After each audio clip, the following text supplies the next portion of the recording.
How do we breathe? Let us learn about the mechanism of breathing. Normally, we take in air through our nostril. When we inhale air, it passes through the nostril into the nasal cavity. तो हम कैसे सांस लेते हैं, सबसे पहले हम देखते हैं. Let us know the mechanism of breathing के मैकेनिज्म. नॉर्मली जो है हम एयर लेते हैं वो किससे लेते हैं, हमारे नॉस्ट्रिल से. When we inhale air passes through the our nostril into nasal cavity. फिर जो हमारे नॉस्ट्रिल से हमारी जो एयर है वो क्या है, अंदर हमारे नेसल कैविटी में जाती है. From the nasal cavity it reaches to the lungs. Nasal cavity के पास हमारे लंग्स के अंदर जाती है थ्रू द विंड पाइप के through. Lungs are present in the chest cavity. Lungs जो है वो हमारे चेस्ट कैविटी के अंदर होता है. ठीक है, दो कैविटी है, नेसल कैविटी और एक चेस्ट कैविटी. नेसल कैविटी के अंदर नॉस्ट्रिल से जो एयर आ रही है वो है. ठीक है, और चेस्ट कैविटी के अंदर हमारी लंग्स है. ठीक है, this cavity is surrounded by ribs. और चेस्ट कैविटी जो है वो सराउंड किससे हुई है, रिब से सराउंडेड है. A large muscular sheet called diaphragm forms the floor of the chest. और डायफ्राम जो है वो क्या है, उसके फ्लोर बनाते हैं चेस्ट कैविटी का जो फ्लोर है, नीचे की साइड में जो फ्लोर नीचे होता है ना, तो वैसे ही हमारे चेस्ट कैविटी का जो फ्लोर है उसको हम क्या कहते हैं, डायफ्राम.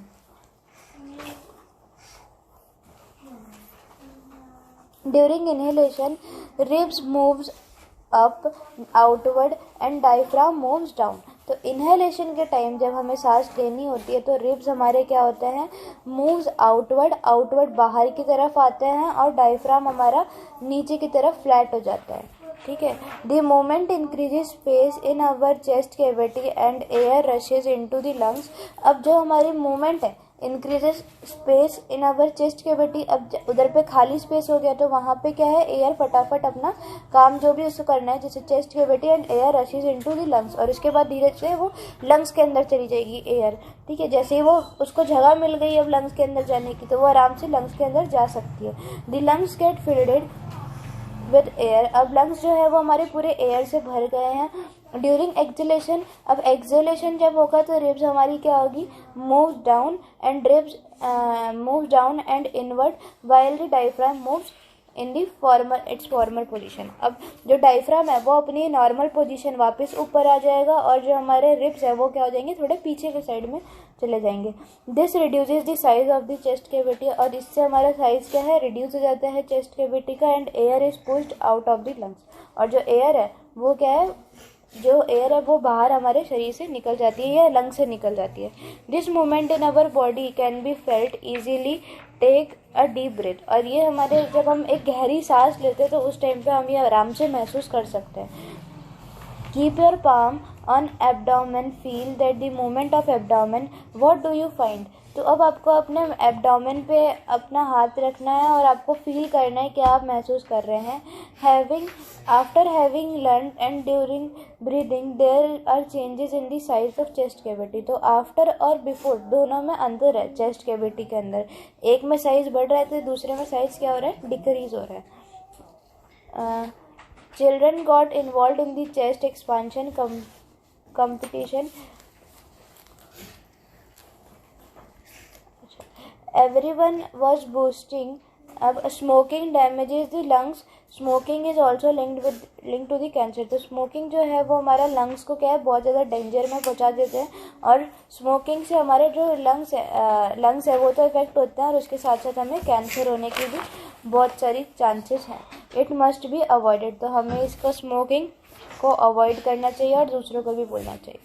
ठीक है, अब everyone was boosting that she could expand it maximum.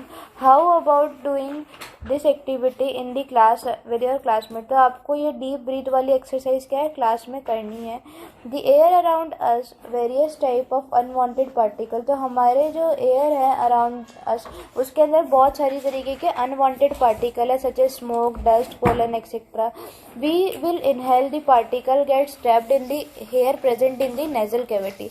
तो जो हमारी nasal cavity के अंदर हमारे जो हेयर प्रेजेंट है वो इन सब डस्ट, स्मोक, इन सब को अपने ऊपर मतलब रुका लेते हैं, वो अंदर जाने नहीं देते, लंग्स के अंदर उन्हें बचा लेते हैं जाने से. ठीक है, However, sometimes these particles may get past the hair in the nasal cavity, और कभी कभी जो nasal cavity से ये सारे पार्टिकल चले भी जाते हैं. This may irritate the lining of the cavity, as a result of which we sneeze.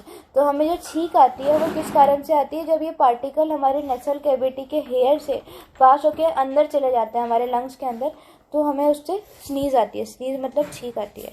Sneezing explains examples these foreign particles from inhaled air and dust clean air enter to our body. और sneezing से हमारे sneezing जो है वो क्या करते हैं, जो फॉरेन पार्टिकल मतलब जो बाहर से पार्टिकल आ गए हमारी बॉडी के अंदर उन्हें बाहर निकाल देता है, और dust free and clean the air under our body. और जो भी हमारे अंदर की एयर अंदर आ गई है उसको हमारा क्लीन कर देता है. ठीक है, तो when you take care when you sneeze Take care when you sneeze. You should cover your nose so that the foreign particle you exhale are not inhaled by other person. तो हमें अपने जब भी हम छींक लेते हैं स्नीज करते हैं तो हमें अपना नोज जो है वो क्या है कवर करके रखना चाहिए. ठीक है, क्योंकि वो जो हमने जो पार्टिकल फॉरेन पार्टिकल जो हमने बाहर निकाले हैं वो किसी और पर्सन के पास ना चले जाएं. एक्टिविटी 10.4.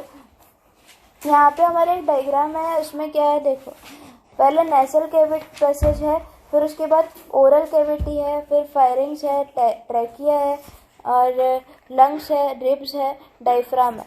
तो ये पूरा हमारा रेस्पिरेशन का क्या है, रेस्पिरेटरी सिस्टम है हमारा. हम लोग यहाँ नेसल पैसेज जो है यहाँ से हमारी एयर अंदर जाती है, ये जो है हमारा विंड पाइप भी बोलते हैं. ठीक है, फायरिंग्स के नीचे और ट्रैकी के ऊपर जो पाइप जा रही है उसे हम विंड पाइप कहते हैं, और वहाँ से हमारी एयर नीचे जाती है ट्रैकिया इन सब के थ्रू, ट्रैकिया के थ्रू, और फिर उसके बाद चेस्ट कैविटी के अंदर जो हमारे लंग्स है उसके अंदर चली जाती है. और ये जो हमारे अंदर हैं, ये जो अंदर लंग्स के अंदर अगर हम देखें तो हमारा लंग्स ऐसे होता है, बहुत सारी एल्विलोई होती है इसके अंदर. ठीक है, और ये हमारा डायफ्राम है नीचे.